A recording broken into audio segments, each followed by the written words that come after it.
Halo semua, perkenalkan, nama saya Esneri Benarivo dengan NPM A1J021038. Saya dari kelas 2B PNF, Universitas Bengkulu. Saya di sini akan menjelaskan konsep dasar manajemen pendidikan dengan mata kuliah Pengelolaan Pendidikan dengan dosen pengampu Dr. Muhammad Kristiawan, MPD.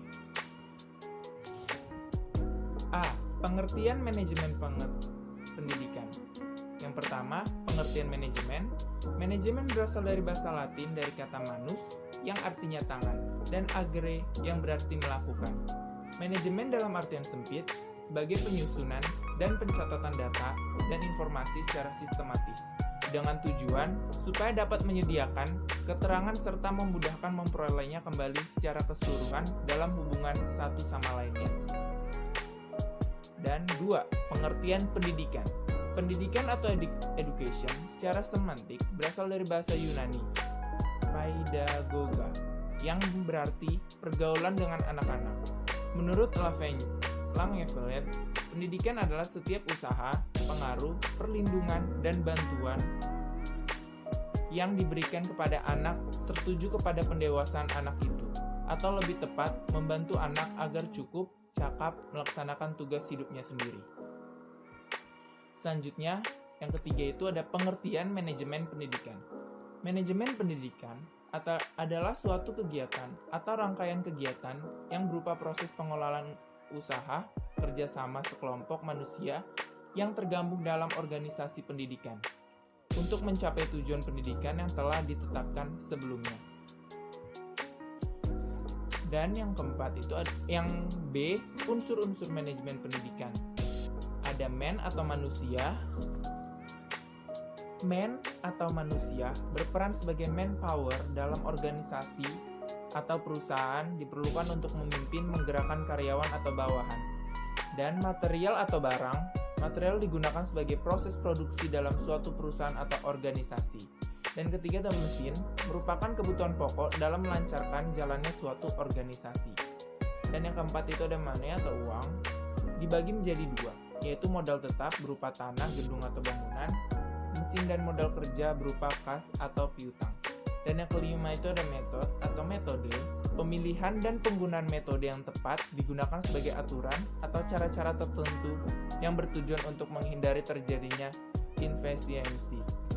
Dan yang keenam ada market atau pasar, adalah tempat bertemunya penjual dan pembeli untuk mengadakan transaksi dalam lembaga pendidikan. Market berupa tempat terjadinya interaksi antara pendidik dengan peserta didik.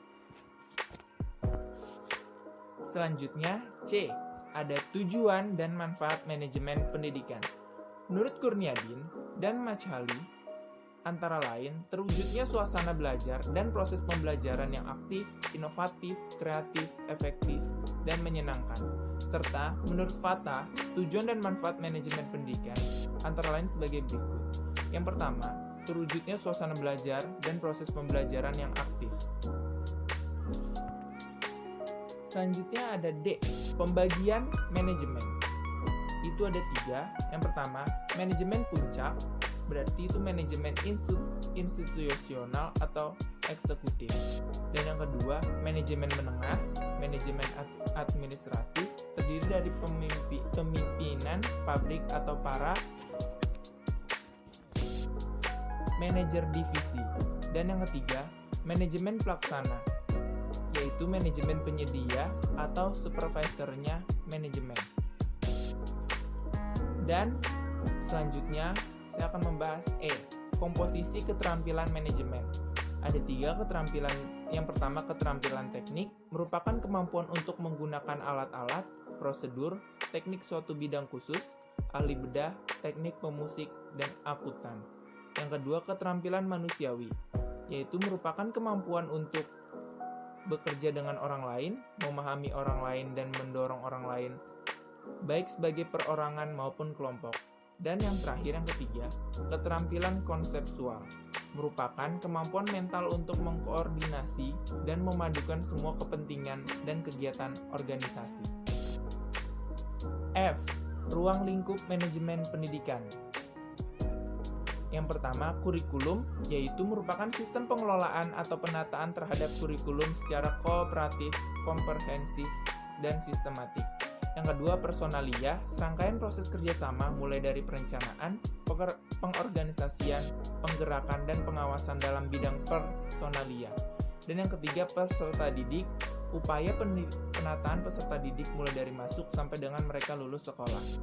Yang keempat, sarana dan prasarana, yaitu suatu kegiatan bagaimana mengatur dan mengelola sarana dan prasarana pendidikan secara efisien dan efektif. Selanjutnya itu ada keuangan, yaitu serangkaian kegiatan perencanaan, pelaksanaan dan mengevaluasi serta mempertanggungjawabkan pengelolaan dana secara transparan kepada masyarakat dan pemerintah. Administrasi dipandang mempunyai peran penting sebagai prévoyage atau kemampuan melihat masa depan. Dan selanjutnya itu ada humas, manajemen yang diadakan untuk menilai dan menyimpulkan sikap-sikap publik. Dan yang terakhir ada layanan khusus, yaitu suatu usaha yang tidak secara langsung berkenaan dengan proses belajar mengajar di kelas. Dan yang terakhir saya akan membahas yaitu G, prinsip-prinsip manajemen pendidikan. Yang pertama, memprioritaskan tujuan di atas kepentingan pribadi dan kepentingan mekanisme kerja. Yang kedua, mengkoordinasikan wewenang dan tanggung jawab. Dan yang terakhir, yang ketiga, memberikan tanggung jawab pada personil sekolah. Dan itulah penjelasan singkat saya mengenai konsep dasar manajemen pendidikan. Terima kasih.